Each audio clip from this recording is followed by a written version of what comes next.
Cipher case میں ضمانت ملنے کے خوف سے عمران خان کو نیب کیسز میں گرفتار کرنے کا فیصلہ۔ چیئرمین تحریک انصاف و سابق وزیر اعظم عمران خان کی غیر قانونی قید کو آج 99 روز گزر چکے ہیں۔ عمران خان کو سب سے پہلے توشہ خانہ کے جعلی کیس میں گرفتار کیا گیا۔ اس کیس کی کمزور بنیاد ہونے کی وجہ سے خفیہ طور پر سائفر کیس میں گرفتاری کی گئی۔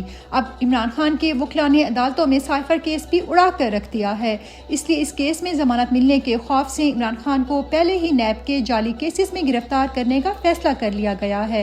نیب کیسز میں ضمانتوں کی درخواستیں اسلام آباد ہائی کورٹ میں چل رہی ہیں، وہاں سے بھی ضمانتیں بحال ہونے کا امکان تھا، جس کے پیش نظر پہلے ہی گرفتاری کا فیصلہ کیا گیا تاکہ ضمانتیں بحال نہ ہو سکیں۔ اپنے لاڈلے مجرم نواز شریف کو الیکشن جتوانے کے لیے عمران خان کو لمبے عرصے تک قید رکھنے کے لیے عدالتوں، آئین اور قانون کو پیروں تلے روندا جا رہا ہے۔ تاریخ کا انوکھا کیس، توہین الیکشن کمیشن بھی جیل میں چلائے جانے کا امکان۔ الیکشن کمیشن کی ناقص کارکردگی اور جانبداری پر تنقید کرنا بھی اب ملک میں جرم بن چکا ہے۔ سائفر کے بعد چیئرمین عمران خان کے خلاف توہین الیکشن کمیشن کیس کی سماعت بھی اڈیالہ جیل میں ہونے کا امکان۔ الیکشن کمیشن عمران خان کے خلاف کیس کی سماعت 6 دسمبر تک ملتوی کر دی۔ وزارت داخلہ وزارت قانون سے رائے لے کر سماعت اڈیالہ جیل میں کرنے سے آگاہ کرے گی۔ سائفر کیس میں حکومت خود ہی مدعی، وکیل اور جج بھی بن گئی۔ چیئرمین عمران خان کے وکیل نعیم حیدر پنجھوتا نے اپنے ٹویٹ میں بتایا، سائفر کیس میں جیل ٹرائل ان کیمرہ سماعت کے خلاف اسلام آباد ہائی کورٹ میں رجوع کیا ہوا ہے، جس کی سماعت منگل کو تھی۔ اس سماعت سے 2 روز پہلے نگران وفاقی کابینہ نے سیکیورٹی خدشات کو بنیاد بنا کر سائفر کیس کے جیل ٹرائل کی منظوری دے دی۔ اس میں بدنیتی یہ تھی کیونکہ آخری تاریخ پر عدالت نے اٹارنی جنرل کو واضح ہدایت دی تھی کہ آپ اس کے اوپر لاہے عمل بنائیں، ٹرائل ایسے نہیں چل سکتا جیسے چلایا جا رہا ہے۔ اب کیونکہ ان کو ڈر صرف عمران خان کی تصویر سے ہے تو انہوں نے فوراً منظوری کی کہ اب عدالت میں جائیں تو کوئی بہانہ ہو، لیکن عدالت کو بتایا گیا ہے کہ پہلے کہتے تھے کہ بے شک آپ پر وزیر آباد میں حملہ ہوا ہے، آپ کی جان کو خطرہ ہے، لیکن پھر بھی آپ نے پیش ضرور ہونا ہے، اور اسی بابت 26 گھنٹے زمان پارک آپریشن کیا گیا، لیکن آج ان کے بہانے دیکھیں۔ عمران خان کو توڑنے کے لیے ان کی اہلیہ کو نشانہ بنایا جا رہا ہے۔ چیئرمین عمران خان کی اہلیہ بشریٰ بیگم آج نیب میں القادر ٹرسٹ کیس کے سلسلے میں پیش ہوئی۔ نیب کے پاس بشریٰ بی بی کے خلاف کوئی ٹھوس ثبوت نہیں آ سکا، اندازہ ان سے پوچھے گئے سوالات سے بخوبی لگایا جا سکتا ہے۔ ایک غیر سیاسی خاتون کو ہراساں کرنے کے لیے نیب ان کی تعلیمی قابلیت القادر ٹرسٹ کا خیال ذہن میں کیسے آیا؟ جیسے بے بنیاد غیر ضروری سوالات پوچھتا رہا۔ عمران خان کے مخالف دشمنی میں اس قدر گر چکے ہیں کہ گھر کی خواتین تک کو نہیں چھوڑ رہے۔ اگر لوری لنگڑی حکومت بنائی گئی تو نقصان ریاست اور جمہوریت کا ہوگا۔ چیئرمین عمران خان کے وکیل شعیب شاہین نے عمران خان کا پیغام دیا کہ خان صاحب نے کہا، میں عدالت میں ذاتی حیثیت سے پیش ہونا چاہتا ہوں۔ اگر کسی سپر لاڈلے کو زبردستی مسلط کیا گیا تو ریاست کا ہی نقصان ہوگا۔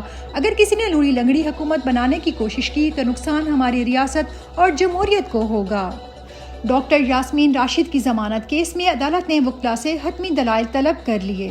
انسدادی دہشت گردی عدالت لاہور میں عسکری ٹاور جلاؤ گھراؤ کے مقدمے میں ڈاکٹر یاسمین راشد کی درخواست ضمانت پر سماعت ہوئی۔ عدالت نے وکلاء کو حتمی دلائل کے لیے طلب کر لیا۔ عدالت نے سماعت 16 نومبر تک ملتوی کر دی۔ انسدادی دہشت گردی عدالت کے جج ارشد جاوید نے ضمانت بعد از گرفتاری پر سماعت کی۔ خدیجہ شاہ اور دیگر ملزمان کی جعلی کیس میں ضمانت کی درخواست پر سماعت۔ انسداد دہشت گردی عدالت لاہور راحت بیکری کے باہر جلاؤ گھراؤ کے مقدمہ میں خدیجہ شاہ سمیت 5 ملزموں کی ضمانتوں پر سماعت ہوئی۔ عدالت نے وکلاء کو دلائل کے لیے طلب کر لیا۔ عدالت نے سماعت 15 نومبر تک ملتوی کر دی۔ انسداد دہشت گردی عدالت کے جج ارشد جاوید نے ضمانت بعد از گرفتاری پر سماعت کی۔ عدالت خدیجہ شاہ کو پہلے بھی ضمانت دے چکی ہے، مگر پولیس ہر بار توہین عدالت کرتے ہوئے دوبارہ گرفتار کر لیتی ہے۔ بی بی سی نے پاکستان کے یوکرین کو اگست 2022 میں ہتھیار بیچنے کے معاہدے لیک کر دیے۔ عمران خان کی حکومت گرانے کی ایک اور وجہ سامنے آ گئی۔ عمران خان کے بیانے کی بھی تصدیق ہو گئی۔ بی بی سی کی تازہ رپورٹ کے مطابق پی ٹی ایم نے عمران خان کی حکومت سازش کے تحت گرانے کے بعد یوکرین کو اگست 2022 میں اسلحہ بیچا۔ ایک طرف عمران خان پہ سائفر جیسے جعلی مقدمات چلائے جا رہے ہیں، جبکہ دوسری طرف پی ٹی ایم کی کھلی خلاف ورزیوں کے باوجود کوئی کارروائی نہیں کی جا رہی۔ تھرپارکر میں پیپلز پارٹی کا سرکاری وسائل کے باوجود ناکام جلسہ۔ تھر پارکر میں پیپلز پارٹی کے جلسے میں خالی کرسیاں عوام کو پکارتی رہیں مگر کوئی نہ آیا۔ اشتہاروں کی مد میں اربوں کھانے والا میڈیا ناکام جلسے کی رپورٹنگ کرنے سے مکمل گریزاں ہے مگر حقیقت تبدیل کرنے میں ناکام۔ پیپلز پارٹی اب اندرون سندھ کی پارٹی بھی نہیں رہی، صرف ڈرائنگ روم کی پارٹی رہ گئی ہے۔ یہ ناکام جلسہ اس بات کا ثبوت ہے۔ پرویز خٹک کی پارٹی کا حصہ بننے سے انکار پر اسد کیسر وسطیت کا شکار۔ ڈسٹرکٹ اینڈ سیشن کورٹ اسلام آباد میں سابق اسپیکر قومی اسمبلی اسد کیسر کو عدالت پیش کیا گیا۔ عدالت نے راہداری ریمانڈ پر اسد کیسر کو کے پی حکام کے حوالے کر دیا۔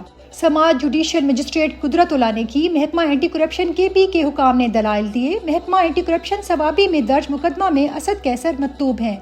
اسد کیسر کو ثوابی منتقل کرنے کے لیے راہداری ریمانڈ مطلوب ہے۔ عدالت نے اسد کیسر کا راہداری ریمانڈ منظور کرتے ہوئے 1 روز میں متعلقہ عدالت پیش کرنے کا حکم دے دیا۔ ڈالر ایک بار پھر قابو سے باہر ہوتا ہوا۔ اکتوبر کے وسط تک ڈالر کی قیمت کم کرنے کے بڑے دعوے کیے گئے تھے۔ اسی سلسلے میں کرنسی ڈیلروں پر چھاپوں کی خبریں بھی بہت آئی تھیں، لیکن حالت یہ ہے کہ ڈالر آج کے سرکاری ریٹ کے مطابق بھی ہر روز بڑھتا ہی جا رہا ہے۔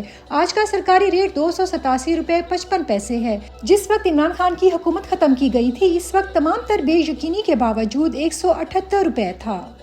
مہنگائی سے پریشان عوام کے لیے بری خبر، ایک اور کرنٹ لگانے کی تیاری۔ ملک بھر کے بجلی صارفین کو ایک اور جھٹکا دینے کی تیاری۔ سہمائی ایڈجسٹمنٹ کے تحت بجلی کی قیمت میں 1 روپے 70 روپے فی یونٹ اضافے کا امکان ہے۔ نیپرا جولائی تا ستمبر 2023 کی ایڈجسٹمنٹ کی درخواست پر کل سماعت کرے گی۔ سہمائی ایڈجسٹمنٹ کے تحت بجلی کی قیمت میں اضافہ تقریباً 1 روپے 70 پیسے فی یونٹ بنے گا۔ نیپرا حکام نے بتایا کہ یکساں ٹیرف کے لیے سہمائی ایڈجسٹمنٹ کا اطلاق کے الیکٹرک صارفین پر بھی ہوگا۔